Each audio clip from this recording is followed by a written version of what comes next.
চট্টগ্রামে বৈষম্য বিরোধী ছাত্র আন্দোলনের নতুন ৩ কমিটি বাতিলের দাবিতে সড়ক অবরোধ করেছে শিক্ষার্থীদের একাংশ।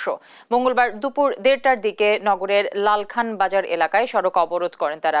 এর মধ্যে নতুন কমিটির সদর থেকে পদত্যাগ করা প্রায় ২০ থেকে ৩০ জন রয়েছেন। এর মধ্যে সকালে প্রেস ক্লাবে সংবাদ সম্মেলন করেন শিক্ষার্থীরা। সেখানে তারা বলেন, এই কমিটিতে আওয়ামী সরকারের দোসরদের পুনর্বাসন করা হয়েছে। দ্রুত সময়ের মধ্যে এই কমিটি বাতিল করার দাবি জানান তারা।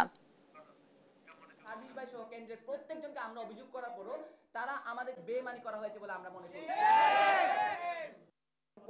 যদি কোনো কারণে এই কমিটি বাতিল না করে তাদেরকে সুযোগ করে দেওয়া হয়, আমরা হাসনাত আব্দুল্লাহকে বীর চট্টলা থেকে অবাঞ্ছিত ঘোষণা করি। একজন মানুষ একাধিক কমিটিতে এসেছে এবং সবচেয়ে গুরুত্বপূর্ণ বিষয়, ছাত্রলীগের অনেকজনকে এই কমিটিতে পুনর্বাসন করা হয়েছে।